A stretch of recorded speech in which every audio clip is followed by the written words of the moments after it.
Welcome to TechLeader. It's where we bring real world strategic insights straight from people who've implemented AI on ground, faced challenges, battled them, and emerged victorious with unique insights. Joining us today is Vamshi, partner and global head of DevOps and engineering excellence at Wipro Digital and Cloud. With over 20 years of experience leading large scale digital transformation across industries, Vamshi specializes in applying AI, DevOps, and full stack engineering to deliver measurable outcomes. Having recently completed the Wharton CTO program, he brings both strategic and operational depth. Today's discussion will focus on the concrete impact of AI on software development lifecycle as a whole, end to end, including productivity metrics, risk management, developer experience, and executive level decision frameworks. Welcome, Vamshi. I'm so happy you found the time to be with us, and I'm excited to be with you on this interview today. Hey Devang, thanks for having me. Excited as well. Looking forward to this discussion and let's explore more. Absolutely, absolutely. So, is there something you'd like to, kickstart maybe a short introduction telling us more about your journey so far, your forays into AI, how you see it all? I think you kind of covered it, but then to be honest, I've been a big passionate about DevOps right from the day DevOps evolution started across the globe, right? And I'm a big believer that every business outcome driven stuff can be automated through technology, and technology can be augmented, and AI kind of just becomes more of a fuel for that engine. And just to add on as well, I also got my book published on AI infusion in SDLC, which has been very well received across the industry. So the focus is very simple: start small, think big, and go in a very iterative way. And the biggest driving factor for me is about the change in the mindset, the cultural mindset of embracing AI in the holistic SDLC approach. I think that has been the key, and we are seeing this in every situation or every scenario that we talk to our client and our teams. So AI is over there. It's now for us to grab and then kind of like evolve it to our ecosystem, to our needs, and to our business objectives. And we are in all this together. We are learning. There's a lot of challenges, a lot of things that we are going through as we kind of go for implementation. But it's fun. You kind of like do something different. You kind of have the ups and downs. But at the end of the day, if you look at the some of the results which are really that we are actually seeing right now, it's very compelling. And I definitely feel that this is going to be the future.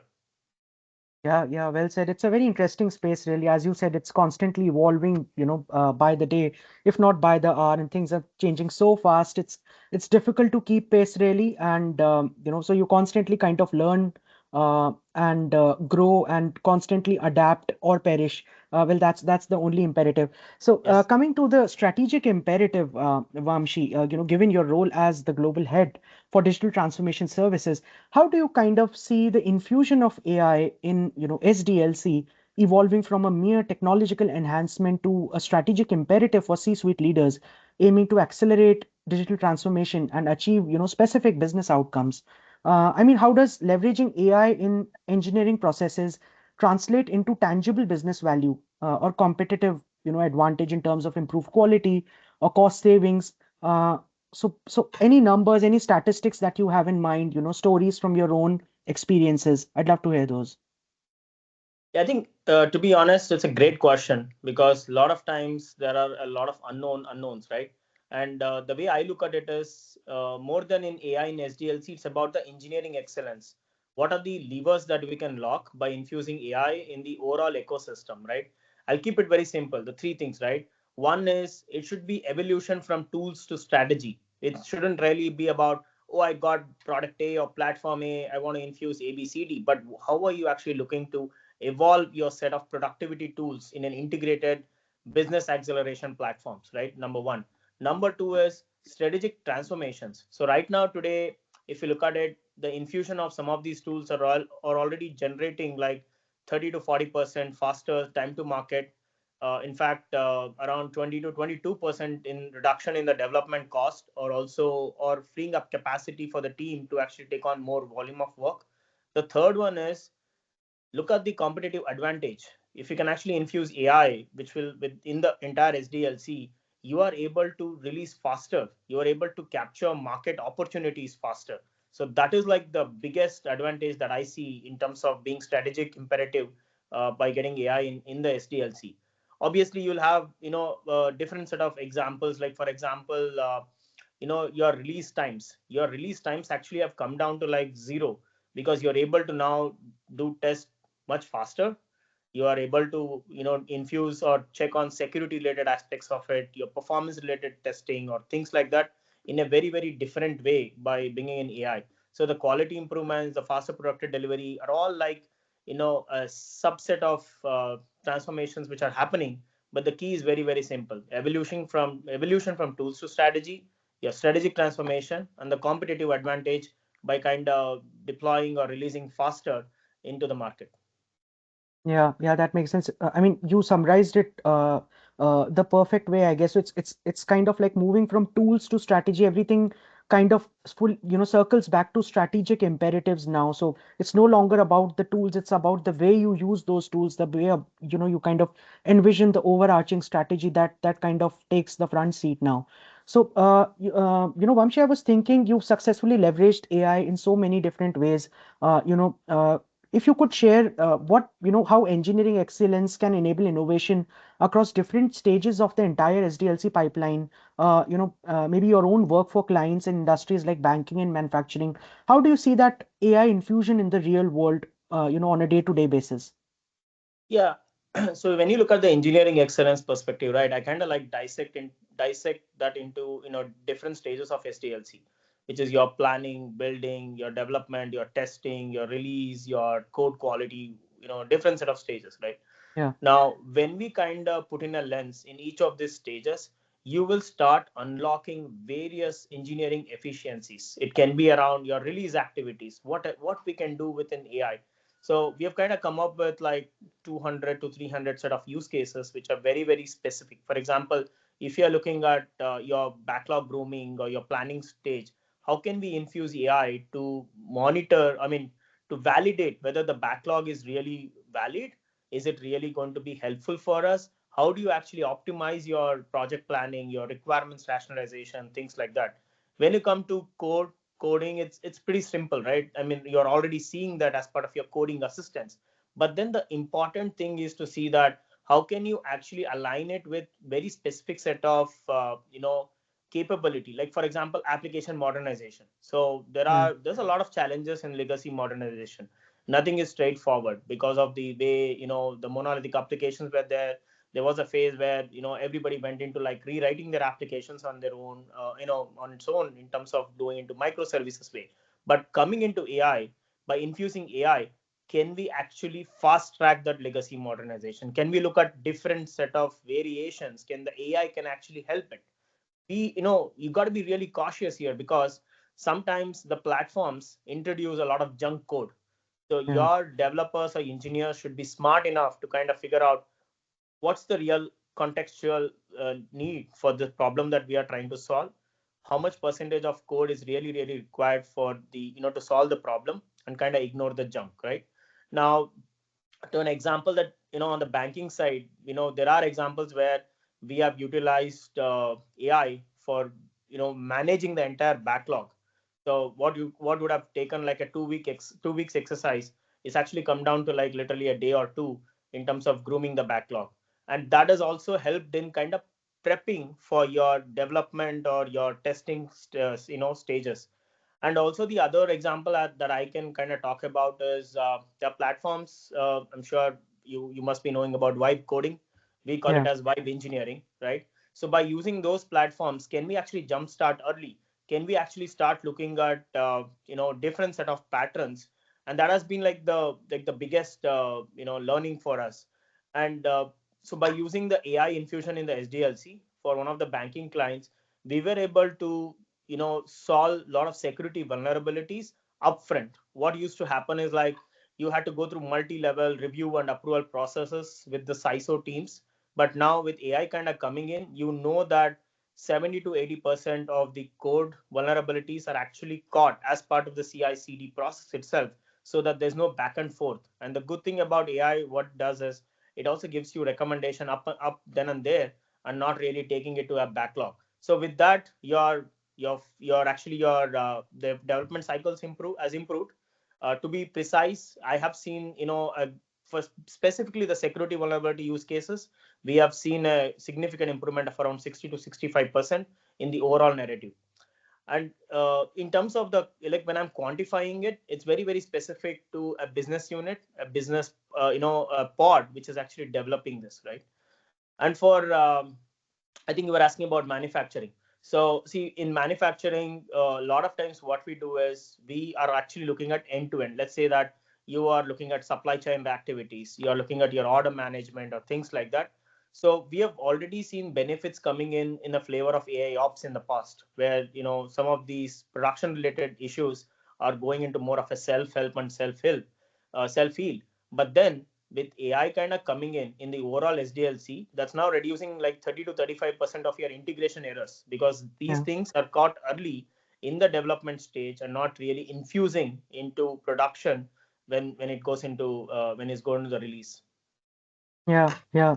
And interesting that you brought vibe coding up. It's all the rage these days. And the other day I was reading a story on vibe coding and how people can create logic without actually understanding the underlying logic, the Yes. very fundamental behind vibe coding. And this it's very interesting how vibe coding or AI assisted coding in general kind of also helps with modularity. You mentioned legacy modernization, and modularity is a key aspect when we are modernizing apps. It's really kind of crucial to reuse as much legacy code as possible, without breaking things down. If it ain't broken, don't fix it, goes the old saying. So so what do you think about modularity and how AI assisted coding kind of achieves that? Because uh, AI kind of uh, identifies unique opportunities to discover where it is that existing code can be refactored, could be used as it is, without much changes, where APIs could be used to stitch things together. So this is something that is truly unique, something that is completely unique to our day and age. This was completely impossible just a few years ago. So how do you feel about that? See, I think to be honest, I'm a big fan of vibe coding. In fact, I'm partnering with like a couple of key players in this space. The space is evolving to like the craziest way. Like you said, we didn't. Yeah, This is like thing of the, we never even thought about it, right? Like you can actually go to these platforms and then say that, hey, I want to build a website, for a e-commerce company which has like yeah, so many crazy things. You can literally contextualize in terms of the code getting generated. And to be yeah, honest, 70 to 80% of the code can be reused. And you don't really need to be a pure play full stack engineer or a software developer to do it. Even a layman can actually do this if you can really contextualize the problem. I think that's important about the vibe thing. And yeah, then the whole thing about modularization, it's see, the way I would like to put it is, it's evolving. It's a bunch of lot of point of views, proof of concepts, how kind of it gets integrated. Where yeah, I see that, the small players will definitely get benefited, but when you look at the enterprise customers, because there's a lot of nuances around security, data privacy, how do you yeah, actually enable standards and all that stuff, that is still evolving as we speak. But I don't think, we are far away from, very soon those problems will be actually resolved. The important thing is to be, and you'll also see a shift from your prompt engineering to a context engineering these days, if you have not heard about it, right?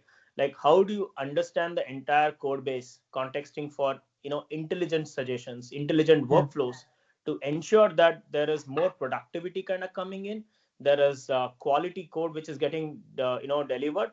And people talk about developer satisfaction, we should also look at the business satisfaction, which is very very key, because the more you can develop, the more you're actually pushing out into production. The business also should be ready to take on that and implement. So like a lot of these things kind of come in, Devang. Yeah, yeah, makes sense. And one immediate, application, in fact, is you mentioned it already, AI assisted coding.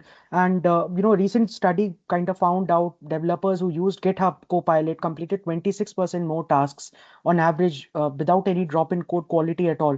So, are you observing similar productivity gains with AI code assistance in real world projects? I'm just curious, what should tech leaders do today to harness these tools effectively while ensuring code quality and security remain high? Do you have a playbook that you adhere to? Oh yeah, yeah, yeah. We have a prompt engineering playbook specifically designed for each technology stack, each complexities and all that stuff. Uh, 21% is what I go with, because what we have done is, for one of our clients, we are basically we measured it more on a software engineering insights, more about comparing with teams which actually use platforms like GitHub Copilot and teams which do not use that, right? And specific set of use cases. We have seen 21% productivity gain with the pods which actually use platforms like GitHub Copilot, right? Wow. So we Yeah. have enabled a maker checker process to ensure that these things are validated. We have kind of taken a consideration of the efficiencies which are coming in, and it's just a start. And I'm sure that there's a lot of use cases and a lot of things. I think the most important thing is about how do you kind of augment an engineer to become a full stack engineer, right? And there's also a bunch load of platforms. I don't know if you've heard of a AI based micro skilling platform called Stack Factor. It's at a pre-seed stage, right? So look at those platforms, how it can actually augment a developer to really provide the skills and the content which is required to work on the program. There are, I mean, gone are those days where for me, if I have to be an AWS engineer, I kind of had to know like the 9 yards of AWS, but it does not required. It just need to focus on what is required to complete that particular problem or the objective that we have, and then take on from there. And to answer your second part of it, like in terms of the best practices for tech leaders, I think it's very important to implement AI powered code review alongside human oversight. That's very, very important. I don't think it's a good practice for us to kind of give away the control to AI to develop the code or produce the code and then automatically commit it, because there's a lot of junk out there. If we Yeah. don't contextualize it, what will happen is we are in a we are in an environment where every 2 to 3 years you are actually doing a tech currency update, you are doing mergers or acquisitions. So it's important that we don't really deploy junk code out into production. So you got to be really, really cautious. That will also trigger security. So security first approach should be there. And I kind of spoke about continuous learning, so ensure that the team is kind of like trained on AI tool capabilities, understand the limitations, what works well, what doesn't work well. And the fourth one is the whole metrics driven adoption, or I in my terms I simply call it as software engineering insights. So when you combine all of these four key things, it is actually solving business problems rather than your syntax issues, your context or something like that.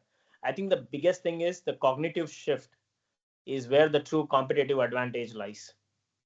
So that should be the focus. Oh, well, that sounds very interesting, and I love the way you kind of pivoted, the terminology from syntax to business problems. It's like it's the way things are moving now. Yes, it is. Engineers are no longer kind of caught in the 9 yards of syntax and semantics and programming languages. It's all about strategy now. It's all about the context. It's about what works behind the scenes, and AI can do the rest for you. And also loved your thoughts on the human in the loop, how human oversight is kind of crucial, and you can't, let AI kind of run wild because it's at the end of the day, it's still garbage in, garbage out. It is, And yeah. if your data that you've trained your AI is not really good, then it doesn't really land you anyway. So that's very interesting. Thank you for those thoughts, Vamshi. And you mentioned metrics. So I'm just curious, how have the tools advanced beyond simple suggestions? I mean, I'm talking about the AI assisted coding tools. How do you think they've mentioned advanced beyond simple suggestions to profoundly improving developer experience and code quality? And what are the tangible gains in productivity that you've observed yourself in real world scenarios? Uh, how would you typically measure the impact of AI tools on developer experience and engineering experience? And any specific metrics that you'd like to talk about that you recommend C-suite leaders watching this track uh, to demonstrate a clear return on investment when they're using these AI-driven initiatives? Yeah, see, for me, I think very specifically, I would like to center it around four key things, especially when you are a developer focused, right? One is your context-aware code generation. It's very important to understand the entire code-based context for intelligent suggestions. Then you are looking at predictive debugging in your automated documentation, and can also be around how you are intelligently refactoring the applications purely from the developer side of the house. But then the way I look at it is the Dora related metrics, which if you're aware of, right, the whole mean time to deploy and all that stuff. But I would like to have a combination of both Dora and space metrics, which kind of comes in. So the key still remains the same. One is your velocity metrics, because you're kind of like pumping out more number of stories, which is getting completed per sprint. So which kind of talks about your deployment frequency. Then the second most important thing, according to me, is the quality metrics, because you want to understand what's your defect escape rate, how much code coverage is getting done through the AI related aspects of it, and the key thing is security and the data related compliance activities. Then the other thing is the experience. People always talk about developer experience, but it is almost, it's like usually it's the overall team's experience. You're not only looking at your the core developers, it can be your product owners, it can be your business analysts who are sitting there. What is their satisfaction scores, right? And the other key thing is what's the time to productivity for your new hires, because the new hires whom we are seeing in Yeah, the market right now are already AI trained. They are actually more vibe coded than anyone else. That's how I look at it. And absolutely. then the fourth important for the CIO is all about the business impact, which we spoke about earlier, right? Like time to market, your feature delivery speed, and the customer satisfaction. So velocity metrics, the quality metrics, the experience metrics, and the business impact. So those four becomes imperative. Yeah, yeah, very interesting. And I'll circle back to this question again, I think a little while down the line, because quality is really difficult to measure, and it's really crucial to measure, kind of put your reins on quality to ensure everything goes the way it is planned. But anyway, how do you think AI is changing the game in, QA and testing? Maybe if you could discuss any promising AI-driven testing approaches that you had the chance to play with, intelligent test case generation, or Yeah. predictive bug detection. How does it kind of accelerate quality assurance? Any real world examples you'd like to share with us? Oh, definitely. So you kind of added, spoke about intelligent test case generation, the bug detection, obviously. Then we see a lot of AI kind of being used in the visual testing automation. And then the other key thing is the performance prediction. A lot of times when we talk about quality, you're only like looking at your functional aspects of your regression. But then it's also important to look at non-functional aspects like performance and security as well. For us, I think the biggest benefit would is about seeing how the test case generations are actually happening, right? There's a biggest advantage or a leap that we have seen over like 60 to 70% automation. It's being Yeah, infused in the test case generation, and the results are very promising. and And it saves to so be many honest, manual hours. oh yeah, manual hours, and you are able to kind of go back and like review the requirements, kind of look at, like for example, if you're doing it for insurance, it's if for an insurance client or a sector, there's a lot of nuances, because now you need to have like the coverage groups between like multiple, whether it's business insurance or policy and casualty, property and casualty, sorry. How you actually integrate all of these, look at the requirements and enable the test cases, it's phenomenal. And it's also important to see that how do you look at identifying the performance bottlenecks upfront, and that has been the other advantage as well. Yeah, yeah. And you mentioned that human in the loop. So when AI automates more complex tasks in the SDLC, in the life cycle end to end, what is your guidance on striking that optimal balance between AI-driven automation as it catches on, more and more so, and that crucial human oversight to maintain tighter control, foster innovation, and ensure that integrity, for the development process as a whole? So from the optimal balance side, I would actually put it in three categories, right? One is your high automation areas. which is your routine coding, your basic testing activities, or your documentation generation. Then you have like human centric areas, which is your architecture decisions, your complex problem solving, or Yeah. customer interactions. And then you have a collaborative area where it is both, human and AI kind of coming in. This can be about code review, this can be about design discussion, and it can also be about strategic planning. So as long as you're balancing your overall, overall ecosystem, I think it's pretty straightforward. But it's important that you have the right governance in there, right? The governance can be around a decision tree which talks about a clear criteria when human intervention is required. You also have an escalation protocols, just like you have an automated systems that flags like complex scenarios, right? With specific set of scenario, human has to come in. Then the other thing is there should be a continuous monitoring for regular auditing of AI decision to ensure that there is accuracy, there's no bias, there's ensuring that we are kind of like monitoring all the key things which we have already signed for. Then the last one around the governance would be a cultural integrations. So it should be about training the people on the ground, help them to embrace AI as a collaborative tool, right? So for me, the goal is not to replace human judgment, but to actually amplify it. So AI handles the routine, so humans can focus on innovation, creativity, and strategic thinking, uh, in terms of balancing the automation and the human oversight. Yeah, that makes sense. And you mentioned the guardrails and I mean, human oversight being critical, of course. So that makes me wonder with AI's deeper integration, what are the critical security considerations for intellectual property, data privacy, or supply chain integrity within an AI-infused SDLC? And what robust practices should be in place to mitigate AI-specific risks? How do you see those risks as AI kind of catches on in SDLC? Yeah, and to be honest, this is one of the questions that I keep being asked every time, right? I think the first one is about the IP protection. We need to ensure that any proprietary code is not exposed to external AI services Yeah. without having the safeguard rails. It's very very important that different technology solutions that we have created or figured out, and that is why it's important for organizations to be really safeguarding their IPs.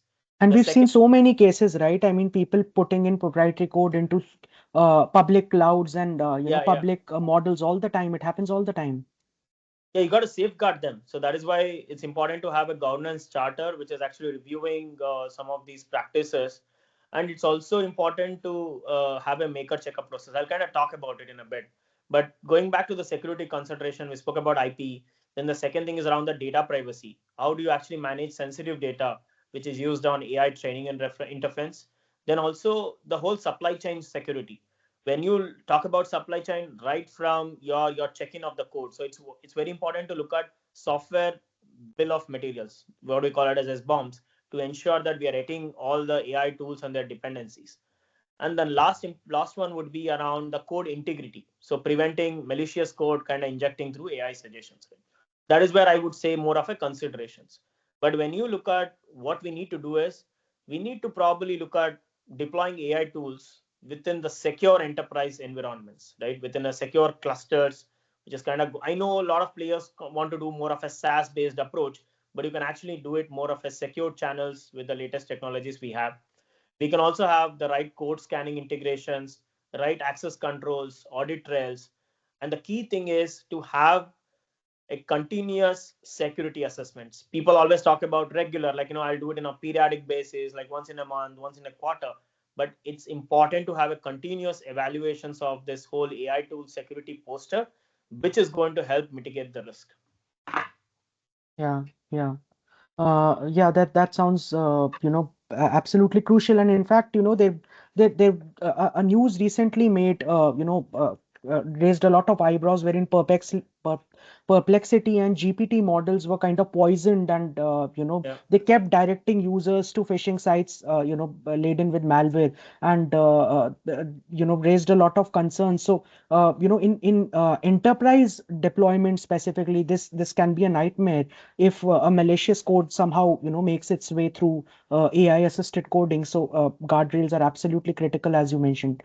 So I'm just thinking about the product comparisons, that sort of a perspective. So for C-suite leaders evaluating AI tools for SDLC, what are your key criteria that you keep in mind for product comparison? How do you advise selecting solutions that not only address goals, short-term goals, but also align with the long-term strategies for digital transformation? I know that the market today is flooded with AI tools, various code assistants, GitHub Pilot, Copilot, Amazon Code Whisperer, etc., etc. So, and there are even AI-driven test suites and monitoring platforms. So, if I am an enterprise tech leader, how should I go about evaluating and choosing the right AI tool for my, development and operations? Any specific criteria or benchmarks that you kind of Yeah. use? So from the criteria perspective, I keep it very simple, like five key points. One is integration capability. How well these tools integrate with your existing development workflows. It needs to be within your development workflows, but because we cannot keep changing the workflows within our purview, right? The second, obviously, we spoke briefly around security and compliance. The third one is scalability. When it comes to enterprise development teams, scaling is like the most important thing, right? The platform should be set up for future. How can we actually integrate with like multiple business lines, multiple product lines? So very good, so very important. And then the fourth one is around customization. How can you adapt to specific industry requirements? How can you actually integrate business set of domain or the rules into your into your platforms? Then the last one, obviously, as any C-suite leader, is about the total cost of ownership. Beyond licensing, what will happen to your training? What will happen to maintenance? How much time and energy that we need to input to actually look at enabling this. So these are like five simple key evaluation criteria at a high level. But when you actually have to do more of a strategic selections, I would always start off with pilot programs. Start with limited deployments, evaluate the effectiveness and also the comfortness of your team kind of embracing new set of platforms and new set of products, right?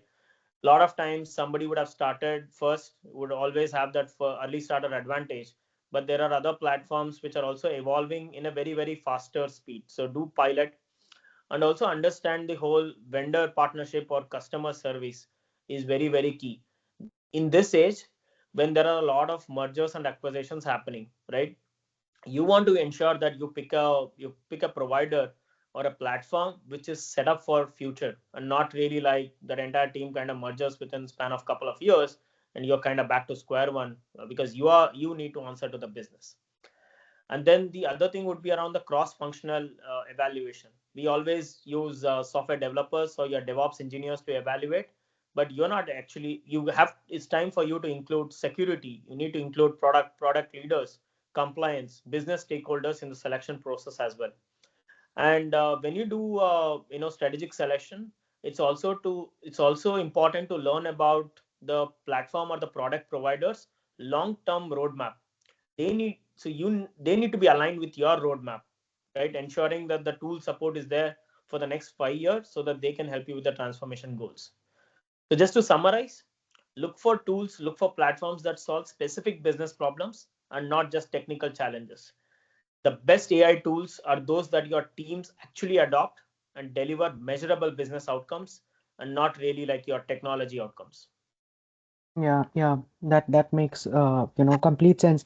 And in fact, you mentioned pilot programs with controlled access, and interestingly enough, this is one piece of advice that comes up in every conversation that I have with every C-suite leader, with every tech leader. It's always about sandboxing things, trying things out in a very controlled environment. So it's very interesting how this is kind of like that generic but super specific advice that works across sectors, across domains. You just built an app, control access and run it in a sandboxed environment in one of your pilot programs, and if it works well, you scale it. So glad that you brought it up, and glad that Yeah, it it's works all in this about sector too. MVPs, minimum viable product, right? But Yeah. I'm a big fan of Mr. Jyoti Bansal, who is Harness CEO, where he sells minimum sellable product. That's more important when we actually get into more of a pilot mechanism. Yeah. Yeah, absolutely. And Vamshi, can you elaborate on how AI infusion in SDLC directly translates into quantifiable business impact beyond just efficiency gains? Uh, such as accelerating time to market, improving product quality, or enabling new business models for clients. How do you see that quantifiable business impact from AI infused SDLC? Yeah, so I think we briefly spoke about it earlier, right? So I think the time to market acceleration is very, very key. So I am seeing like 40%, up to 40% faster product launches through an automated development process. And the second thing is, if you actually are early starter, early, gaining the market entry, you can definitely capture 15 to 20% additional market share.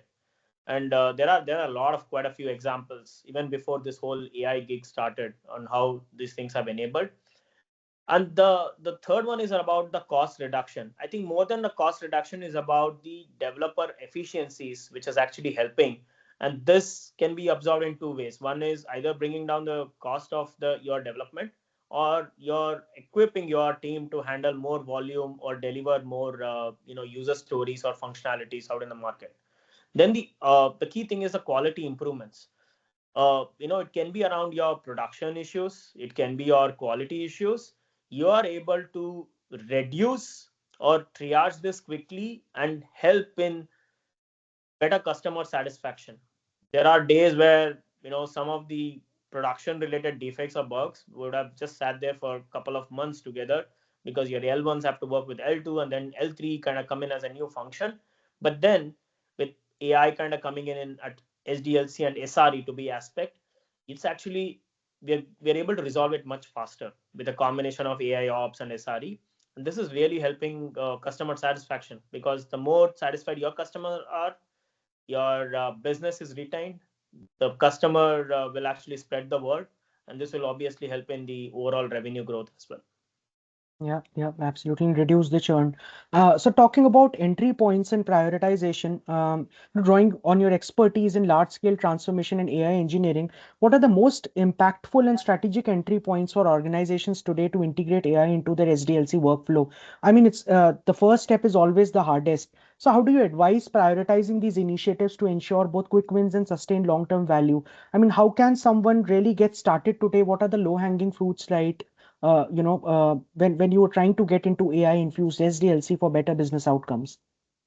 I would start off with simple around developer productivity tools. Start off with AI coding assistance for immediate productivity gains, because it's already tested out in the market. It's something that we can embrace quickly, but be very specific on the use cases that your development team wants to solve. The second thing would be around automated testing. The third one would be around the code review automation. Make sure that you deploy AI for initial code analysis and then bring in the human in loop. And then the fourth one would be around documentation generation. And then the last one, just as more of a strategic entry points, I would take in more of AI infusion in DevOps, specifically if you're creating your CI/CD pipelines, your bare skeleton code base for you to get started with the pipelines. I would keep it as strategic entry points. But it's important that you prioritize. You actually identify those quick wins, which is very, very meaningful for you, which you can show results within the next 90 days. Because if you're not able to show results within the next 90 days, just don't call it as a quick win, right? And then also strategically build your foundations. Always simultaneously invest in infrastructure, the governance, the training which is required to scale up and scale gradually. We just discussed about MVPs, but expand successful pilots across the organization. If you're able to get some quick wins out there, spread the word. Help kind of embrace more AI in the SDLC, which is going to make your lives much easier, or say, I mean, much better, right? And then importantly, continuously measure, refine the approach, do retrospective, talk about what's working well, what's not working well, very honestly. Okay, you don't have to hide. So the overall, what I would summarize is, start with high impact, low risk initiatives that demonstrates value very, very quickly. This kind of builds organizational confidence and funding for more ambitious AI integration projects. Yeah. Yeah. And what are some common pitfalls along this journey? So, when organizations are starting out trying to actively avoid, things that they should be actively avoiding when implementing AI into their SDLC, any proactive measures that leaders can take to ensure successful adoption with fewer, hurdles and, I mean, to prevent negative business outcomes, really. I think it's important that we kind of understand what are your anti patterns. So that's very important in terms of the common pitfalls, right? The second thing would be is like, I mean, the focus would common anti patterns would be around technology first approach. If you're not having insufficient governance, the third one is like a training, not having the right training. Then security should be the first thought. Security should never be afterthought when you are implementing AI in SDLC, and also ensure that you are setting some realistic expectations. A lot of times you don't set that, and there is a thought process that AI is going to solve all development challenges, which is wrong. There's a lot of nuances, there's a lot of programming languages, technology complexities, how the dependencies, whether it's internal or external. So these are the common anti patterns that I have seen. And even with the technology, like for example, it might work very well for the latest versions of the specific set of programming languages, but come 2 3 versions before, it's not really providing the required set of output. So you got to be really precise on that. So the thought process that I have is the most successful AI implementations are those that focus on augmenting human capabilities rather than replacing them entirely, and continuously monitor, align with your stakeholders, look at pilot first, and have clear success criteria defined for the success. Yeah, and that's a very unique way, a unique perspective, wherein you say the the real metric by which you kind of measure the success of any AI model, any AI system is how much it augments natural intelligence, the human in the loop. So thank you Yes. for that. That's a lovely thought. So I'm just thinking about the evolving role of the developer, Vamshi. I mean, developers have been constantly keeping up with AI. So, how do you foresee AI fundamentally redefining their role, their responsibilities in the coming decade, or in the coming years? What are the competencies that current and aspiring engineers should focus on to really thrive in this very rapidly evolving landscape? Yeah, see, for me, the developer responsibilities are evolving, right? I think first is the whole AI orchestration, managing and directing AI tools for optimal outcomes. The second would be around designing systems that leverage AI capabilities effectively. And third and most important thing is the business problem solving. Focus on understanding and solving business challenges, not not your technology challenges, right? And then select and configure appropriate AI tools for specific tasks. That's how I look at how the developer responsibilities are changing. But when you talk about the competencies, I think understanding AI capabilities and limitations is very, very important for a developer. And the whole thing about prompt engineering or context engineering, whatever you call, in effectively communicating with the AI systems. Because, like you said, garbage in, garbage out. If you kind of throw in a garbage, you're only going to get garbage out, right? And also design complex systems that incorporate AI components. Very, very key thing, right? And it is all about continuous learning, adapting to rapidly evolving AI capabilities, and understand the implications of AI generated code. It's not just about cut, copy, paste. You got an answer, you're going to put it back, and then you're committing to the code. But it's about understanding the implications, right? Now, the future belongs to developers who can effectively collaborate with AI systems while maintaining strong fundamentals in system design and problem solving business challenges. Yeah, yeah. And but it's the same thing that happened with Stack Overflow. People, Yeah. made claims all the time. Developers were copying code from there, but the purpose of Stack Overflow was never really that. It was always to augment developer intelligence, and I think that's what AI is doing, right now. And that's where it acts kind of excels, identifying patterns, helping developers scale their time, focus more on creativity than on repetitive tasks. But having said that, AI has a profound impact on team dynamics. That's an undeniable fact. And in fact, a lot of developers, worry about AI encroaching on their work. Others embrace it to offload repetitive tasks. In such a dynamic environment, how can leaders today ensure that AI assistance actually enhances the developer experience, empowering engineers to be more productive and creative rather than resulting in frustration or skill erosion. I think for me, as a leader, it's important to infuse AI, include AI, ensuring that all team members can actually benefit from AI tools. And it's important for a leader to invest in AI literacy and prompt engineering training or at a micro skill level. And the most important one is your role clarification. Clarify what's the human versus AI responsibilities. And the last one is about the mindset, the cultural integration. Foster positive attitude towards AI collaboration. So the key is framing AI as a powerful assistant that enhances human capabilities rather than a replacement. Focus on how AI enables developers to work on more interesting and challenging problems, and not really about other set of things. Yeah, I think the way you mention it, setting expectations right up front, kind of, getting that clarity on the divide between the human and AI capabilities, that kind of really helps because it puts things into place, and then developers can be sure what it is that falls under their prerogative and what it is that they need to, look Yep. up to AI for, rather than AI replacing humans altogether, as is the standard narrative. Vamshi, you mentioned quick wins, earlier. So I'm just wondering for an organization that's just beginning to infuse AI into their SDLC, how would you kind of segregate the quick wins from the long-term strategy? What are the key items that you would ideally put under quick wins, and what are some key actionable items that you would put under long-term strategy? Laying out a 3-5 year roadmap to transform engineering processes with AI.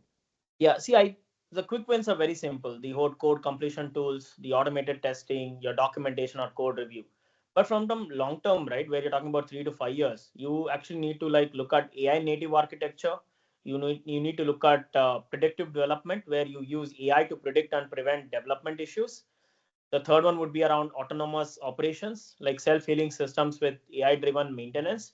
And then the last would be for continuous innovation, like how you can use AI to power experimentation and optimization. That's how I would like to categorize the quick wins and the long term. But it's important to start with tools that provide immediate value while building the foundations for more transformative changes.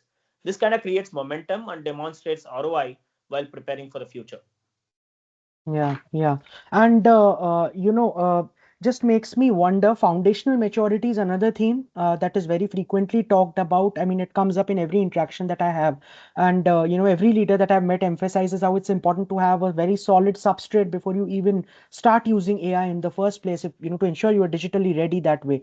So how important it is for you, do you think, to have strong fundamentals, a solid DevOps culture, a CI/CD pipeline? In fact, it's very interesting that a leader that I met, just the last week, added a third to this, CT. He called it continuous training because he emphasized it's Yeah. important to kind of train and retrain the models because, as you said, the context is key, and if it gets lost along the way, then the models no longer serve the purpose they were kind of recruited for. So, how do you see that foundational maturity in the picture? Can AI help organizations, leapfrog some of their maturity gaps, or does AI just amplify the chaos?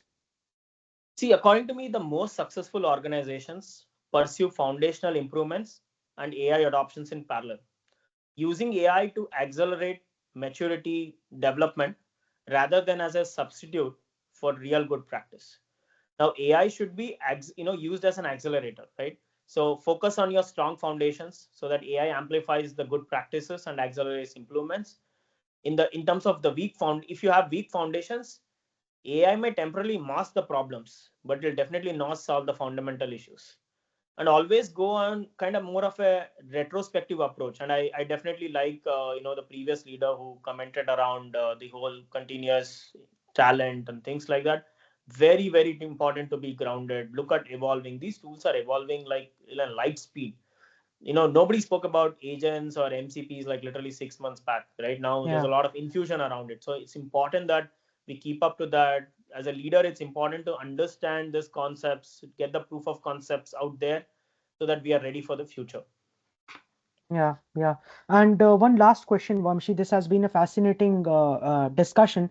Looking ahead, what is your long-term vision for an AI native SDLC, if I might call it that? maybe in the next 3 5 years, what strategic steps should C-suite executives be taking now in the present to prepare their organizations for this future? So my first question, the first part is, what is this vision? What is this future like for you? And the second part is, what can C-suite executives be doing to prepare for this future? So I'd love for you to talk about the trends that you believe will have the biggest impact, that kind of excite you the most, and what it is that you want C-suites to be doing right now to prepare for the change. Yeah, I mean, great question. To be honest, the first one in terms of the long-term vision, I mean, 3 to 5 year vision would be autonomous development, where AI systems can handle complete development cycles for routine applications, not for complex applications. But then the whole predictivity in the quality, AI prevents issues before even they occur. And then adaptive systems, so that the applications that evolve and actually improve autonomously. You don't need a human intervention out there. And then the last one would be around seamless integration. So AI capabilities are built into every development tool and process, so that you don't need to worry about integration challenges. But there's also some emerging capabilities like your whole NLPs, writing software through conversational interfaces, AI Yeah. powered architecture, which we just spoke. Then the whole contextual intelligence. Now, how do we kind of prepare for the future? Is invest in AI literacy, build organizational capability to work with AI systems, focus on your data strategies, pick your partners, develop relationship with AI technology providers who really help in your long business outcomes, right? Large business outcomes. Then the whole talent development, and then the governance framework. So, to summarize, the future of software development is not about replacing human creativity with AI. It's about amplifying human potential through intelligent automation. Organizations that start this journey now will define the competitive landscape for tomorrow. Yeah, yeah. And Vamshi, thank you so much for sharing such deep, actionable insights with us on the infusion of AI into the software development life cycle. That's a key topic that that really deserves a lot of attention. Your perspectives, both strategic and hands-on transformation leadership, they really kind of add critical clarity to a space that's often clouded by hype. I'm sure our listeners, our audience, especially C-suite and senior tech leaders, will walk away with a clearer framework, practical, insights for decision making and execution. I really appreciate your time and expertise, Vamshi. Any closing thoughts, anything that you'd like to, add in as we draw this conversation to a close? It has been a fun conversation, Devang, and to be honest, we are all in this journey together. We're going to evolve, we're going to learn. There'll be a lot of pitfalls, but I'm sure that we're going to come out stronger. We're going to develop much better technology, much better systems, which are AI augmented, and this is going to be the future. We are in this together. Yeah, absolutely. We're in this together, and it's I can't wait to see what the future has in store for SDLC and for for developers. I mean, if there's one sector that's been tremendously impacted in a very positive way, the way I see it, is software development, and AI has kind of taken a quantum leap that way. Yep. So I can't wait to see what's next. And thanks so much again, Thanks. Vamshi. We're really privileged to have you with us, and thank you for this conversation once again. Thank you, Devang. It's a pleasure.